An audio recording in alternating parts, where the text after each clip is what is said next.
নমস্কার, আমি শুভায়ন সেন। চলুন দেখে নেওয়া যাক আজকের কিছু বিশেষ খবর। কোচবিহারে তৃণমূল নেতাকে ঘিরে বিক্ষোভ। পশ্চিমবঙ্গের কোচবিহারে তৃণমূল নেতা শহীদুল মিয়া বিরুদ্ধে কাটমানি নেওয়ার অভিযোগ উঠেছে। অভিযোগ, সরকারি আবাসন প্রকল্পে সুবিধা পাইয়ে দেওয়ার নামে স্থানীয়দের কাছ থেকে 5 থেকে 20 হাজার টাকা পর্যন্ত নেওয়া হয়েছে। গ্রামবাসীরা তার বাড়ি ঘেরাও করলে তিনি খাটের নিচে লুকিয়ে পড়েন বলে জানা যায়। চলে আসবো আজকে পরের খবরে। আন্নামালাই বিজেপি ছাড়ছে না। তামিলনাড়ু বিজেপির নেতা কে আন্নামালাই দল ছাড়ছেন বলে যে জল্পনা ছড়িয়েছিল তা উড়িয়ে দিয়েছে বিজেপি নেতৃত্ব।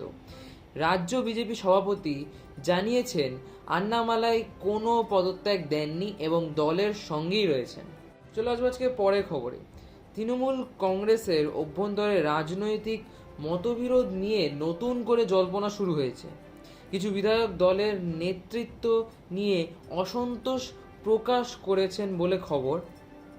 পাশাপাশি স্বাক্ষর জালিয়াতির অভিযোগকে কেন্দ্র করে তদন্ত শুরু হয়েছে, যা দলীয় অস্বস্তি আরও বাড়িয়েছে।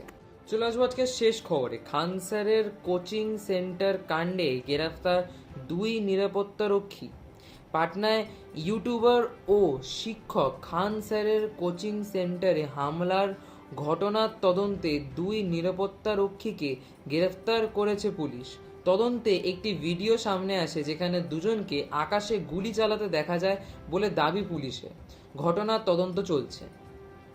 আজকের জন্য এতটাই। ধন্যবাদ। ভালো থাকবেন, সুস্থ থাকবেন। Stay tune with Swan news.